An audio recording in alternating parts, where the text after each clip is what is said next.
Selamat siang, Assalamualaikum Ibu Anis. Apakah Ibu lagi sibuk? Kalau Ibu tidak keberatan, saya mau minta waktu nih sedikit Ibu. Mau berdiskusi dengan Ibu tentang pembahasan perilaku siswa kelas saya di kelas 1. Bisa Bu? Siang, Bu Tri. Waalaikumsalam warahmatullahi wabarakatuh. Tidak ada apa-apa kok, Bu. Saya nggak lagi sibuk kok. Ada apa ya, Bu? Silakan, Bu. Jika memang ada yang ingin Ibu diskusikan dengan saya, sepertinya lebih enak kita ngobrolnya di taman aja. Ayo, Bu.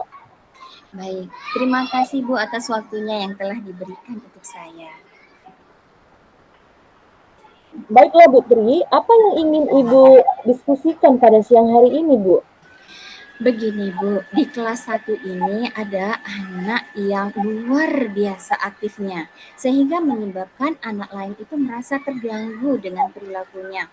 Dia suka menendang, dia suka mencubit, bahkan memukul temannya, sehingga kadangkala kefokusan anak yang lain pun jadinya terganggu. Dia sendiri juga nggak fokus, apalagi yang lainnya. Semakin tidak terfokus. Jadi, saya mau bertanya nih Bu, bagaimana menjadikan anak-anak ini lebih fokus lagi dalam belajarnya. Dan ini juga merupakan kerisauan bagi saya untuk memberikan ilmu. Bukan saja itu tugas kita, tugas saya, tetapi perilaku anak tersebut juga harus kita perbaiki sehingga ada pembelajaran masuk kepada profil pelajar Pancasila. Itu harapan saya, Bu. Oh, jadi Ibu Tri ini risau karena anak-anak jadi tidak fokus belajar dikarenakan ada pengaruh dari siswa kelas lain. Siswa yang lain di kelas ya, Bu. Iya, Dan Ibu berharap siswa bukan hanya pengetahuannya aja yang bagus, tetapi siswa lebih mementingkan karakter yang berdasarkan profil pelajar Pancasila. Bukan begitu, Bu? benar sekali, Bu. Jadi, itulah yang saya harapkan bisa berdiskusi dengan Ibu sehingga dapat memberikan pencerahan kepada saya apa yang harus saya lakukan. Dan saya juga terima kasih atas waktu yang sudah Ibu berikan kepada saya. Iya, tidak apa-apa, Bu. Bisa sekarang Ibu jelaskan apa yang sebenarnya menjadi kerisauan Ibu? Saya risau melihat perilaku siswa yang sulit dikontrol ini, Bu. Ia usil, suka mengganggu temannya sehingga ia tidak fokus dan teman-temannya juga menjadi tidak fokus juga dalam belajar. Sehingga tugasnya tidak selesai dan nilainya juga tidak memuaskan, Bu. Menurut Ibu nih, bagaimana mengurangi, bahkan menghilangkan kerisauan Ibu ini?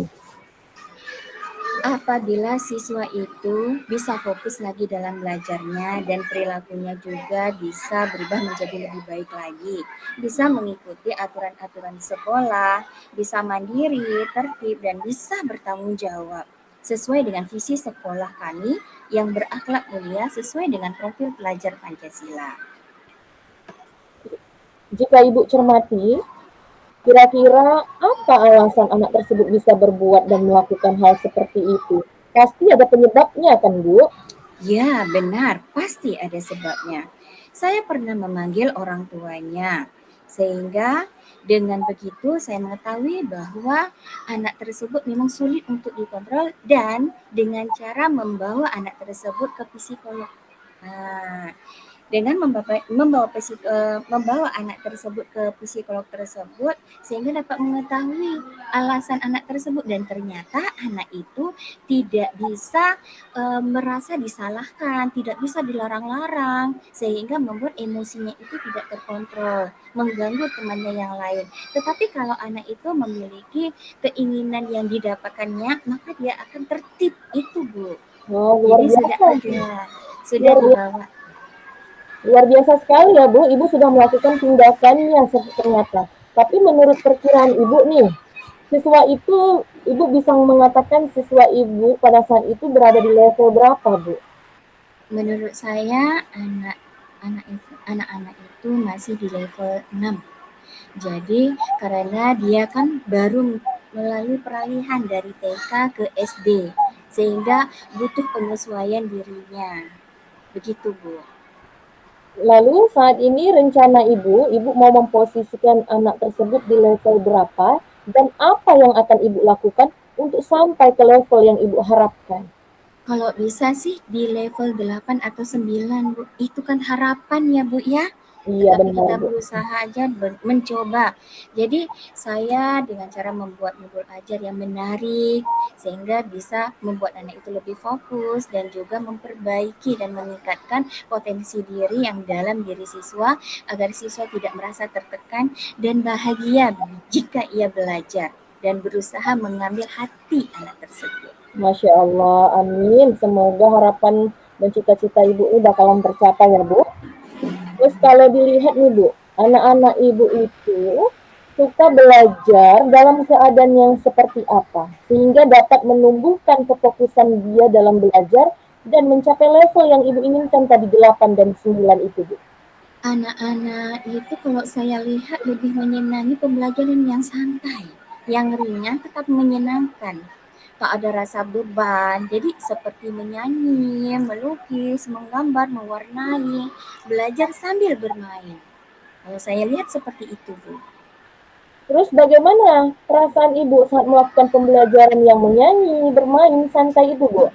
Ya, saya senang, saya bahagia melihat keaktifan anak-anak tersebut sehingga dia bisa lebih fokus dalam belajarnya dan saya juga bahagia bila melihat bisa mengikuti pembelajaran dengan baik. Tapi saya juga akan sedih apabila melihat anak-anak tersebut tidak mematuhi dan melakukan pelanggaran kesepakatan kelas tersebut.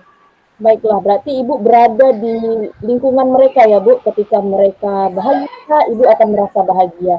Ketika mereka sedih, Ibu akan turut sedih. Apalagi dengan anak-anak yang tidak mengikuti aturan yang telah disepakati bersama. Nah, Bu, apa yang ingin Ibu eksplorasikan lebih lanjut terkait dengan pembelajaran Ibu di kelas 1 ini? Saya bisa mengembangkan potensi siswa tersebut, bakat yang ada dimilikinya.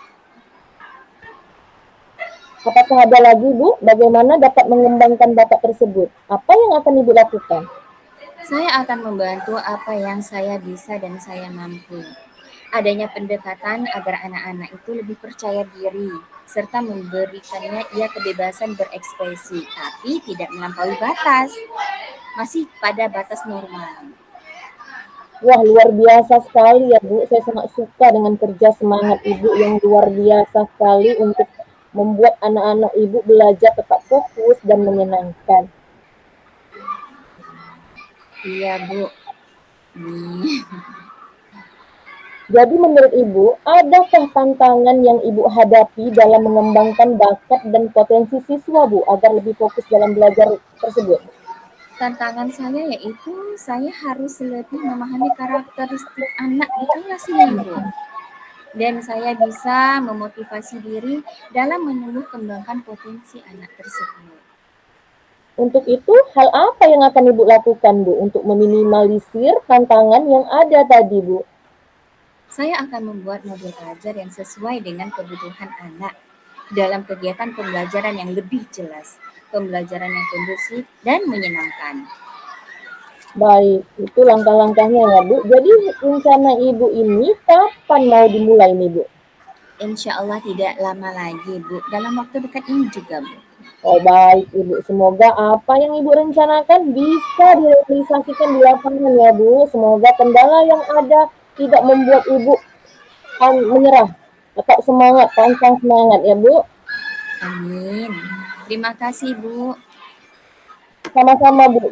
Bagaimana sekarang perasaan Ibu, Bu, setelah sharing atau melakukan diskusi kita pada hari ini? Masya Allah, luar biasa.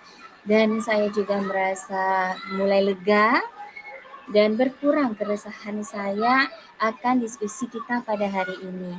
Terima kasih kepada Ibu yang telah memberikan waktu kesempatan sehingga saya bisa menyampaikan apa yang membuat saya rasa tadinya resah sekarang mulai senang dan bahagia kembali, Bu. Terima kasih ya, Alhamdulillah, Bu. Bu. Sama-sama, Bu. Alhamdulillah. Semoga apa yang disampaikan hari ini bermanfaat. Kita saling berbagi, berdiskusi ya, Bu. Iya, terima kasih Bu Semangat. atas waktunya. Sama-sama, Bu. Tetap semangat. Jaga kesehatannya ya, Bu. Titip anak-anak. Ya, terima kasih Bu. Assalamualaikum warahmatullahi Waalaikumsalam wabarakatuh. warahmatullahi wabarakatuh. Waktunya berapa? 24 menit. Kurang? Lebih? Ya, 30. Refleksi ini dimasukkan atau boleh terpisah ya, refleksi?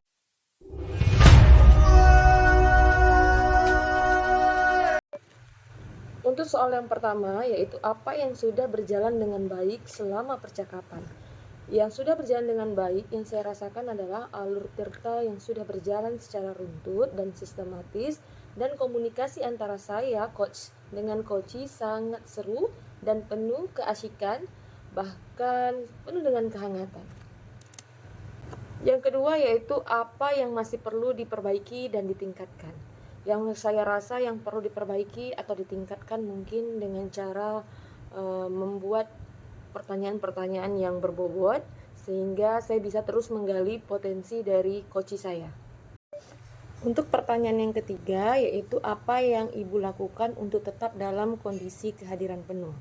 Hal yang akan saya lakukan tentu saya akan fokus dalam mendengarkan aktif, memperhatikan setiap ucapan, gerakan, mimik wajah, ekspresi dari coach saya sehingga bisa menempatkan posisi pas sesuai perasaan dan harapan yang diharapkan untuk coach saya nantinya. Pertanyaan keempat ialah apa yang akan Ibu lakukan untuk memperbaiki atau meningkatkannya?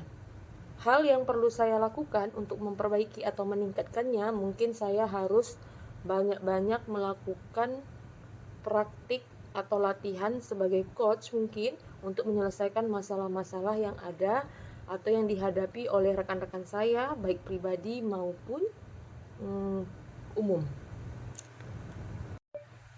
Hasil refleksi saya setelah melakukan coaching bersama Bu Tri Mega, alhamdulillah semua berjalan dengan lancar sesuai dengan alur tirta, mulai dari tujuan, identifikasi masalah, rencana aksi dan tanggung jawab yang sudah dilaksanakan secara runtut dan sistematis. Pembicaraan kami pun berjalan sangat akrab dan sangat membantu dalam proses coaching ini. Harapan saya tentu ke depannya ini menjadikan pengalaman saya tentunya saya bisa mempraktekkan coaching tirta ini dalam kehidupan nyata dan kehidupan sehari-hari. Apa yang Anda rasakan saat di coaching? Kalau saya di coaching, saya merasa lega karena bisa mengungkapkan atau menceritakan masalah yang ada pada diri saya untuk menemukan solusi tentunya untuk menyelesaikan masalah yang